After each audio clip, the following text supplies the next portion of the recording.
प्रचंड जीत हुई, जीत की चर्चा हुई, लेकिन उसी के साथ एक नाम चर्चा में आ गया और वो है आईपीएस अजयपाल शर्मा का। जी हाँ, ये वही अजयपाल शर्मा है जिन्होंने जहांगीर को चेतावनी दी थी।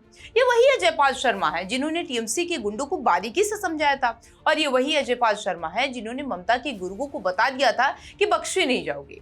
और कहा जा रहा है कि अब जब बीजेपी ने बंगाल फतह कर लिया है तो अब ऐसे अजयपाल शर्मा जैसे तमाम अधिकारी हैं जो ममता को मजा चखाएंगे, जो ये बताएंगे कि काम कैसे होता है। क्योंकि कल शाम जैसे ही आदेश आया कि दफ्तरों से फाइलें गायब नहीं होनी चाहिए, टीएमसी को डर लगने लगा कि अब तो सब हाथ से चला गया है। साथ में ये डर भी लगा कि अब सबकी पोल पट्टी भी खुलेगी, क्योंकि अभी तक ममता ने जो किया वो वहां पर फाइलों में दबाकर रखा गया था, वो सब अब जनता के सामने होगा और अधिकारी भी बताएंगे कि आखिरकार नियम कानून होता क्या है। पश्चिम बंगाल में बीजेपी की प्रचंड जीत ने सिर्फ सत्ता का समीकरण नहीं बदला, बल्कि पूरे सिस्टम में हलचल मचा करके रखी। चुनावी नतीजों के बाद जहां एक तरफ बीजेपी का जश्न मनाया जा रहा है, वहीं दूसरी तरफ एक नाम अचानक से सुर्खियों में आ गया, वो है अजयपाल शर्मा का। ये वही आईपीएस अजयपाल शर्मा है जिनकी शक्ति छवि और बेबाक अंदाज पहले से चर्चा में रहा है। कहा जाता है कि उन्होंने पहले ही साफ कर दिया था कि कानून से ऊपर कोई नहीं है, वो चाहे कितना भी ताकतवर क्यों ना हो। अब जब बंगाल में सत्ता परिवर्तन हुआ है तो ऐसे अफसरों की भूमिका को लेकर चर्चाएं तेज हो गई हैं।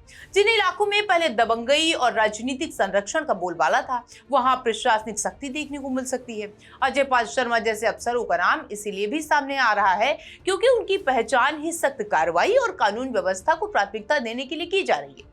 कहा जा रहा है कि चुनावी नतीजों के बाद प्रशासनिक स्तर पर कुछ सख्त निर्देश जारी किए गए हैं।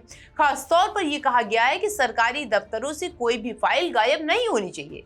यह आदेश आते ही ममता के गुर्गों के रोंगटे खड़े हो गए और ये समझ आने लगा कि अब तक जो भी फैसले, फाइलों या काम दबा कर रखे गए थे, वो अब सबके सामने आ सकती हैं।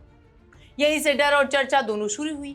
इसके बाद से ये भी कहा जाने लगा कि अब तक जो कुछ भी पर्दे के पीछे था वो धीरे धीरे उजागर होगा और इसमें प्रशासनिक अधिकारी की अहम भूमिका होगी। यही वजह है कि अजयपाल शर्मा जैसे अधिकारियों का जिक्र बार बार हो रहा है, जो अपने कड़े रुख और निष्पक्ष कार्रवाई के लिए जाने जाते हैं। वहीं ममता बनर्जी और उनकी पार्टी के लिए यह समय आत्ममंथन का माना जा रहा है। चुनावी हार के बाद जहां राजनीतिक रणनीति पर सवाल उठ रहे हैं, वहीं प्रशासनिक फैसलों और पुराने मामलों को लेकर के भी सरकार की नजर रहने वाली है। हालांकि ये सब भी सच है कि किसी भी लोकतंत्र में सत्ता परिवर्तन के बाद प्रशासनिक बदलाव एक सामान्य प्रक्रिया होती है, लेकिन इस बार बंगाल में जो माहौल बना उसमें एक्शन शब्द सबसे ज्यादा चर्चा में है।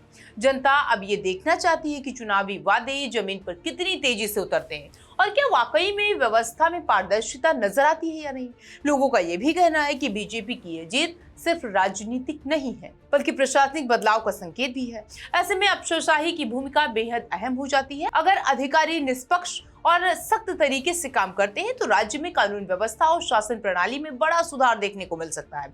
यानी कि कुल मिलाकर के बंगाल में अब तक नई कहानी लिखी जा रही है और जहां सियासत के साथ साथ सिस्टम भी बदलने की बात हो रही है। अजयपाल शर्मा जैसे अफसर इस बदलाव के प्रतीक बनकर सामने आ रहे हैं, उभर रहे हैं। ऐसे में ये देखना अब दिलचस्प होगा कि ये चर्चा हकीकत में कितनी बदलती है और क्या वाकई में काम कैसे होता है, इसका नया उदाहरण बंगाल पेश करता है। क्योंकि चुनाव जीतना एक पड़ाव है, लेकिन असली चुनौती उस भरोसे को कायम रखना है जो जनता ने इस बार वोट दिया और जिताया है।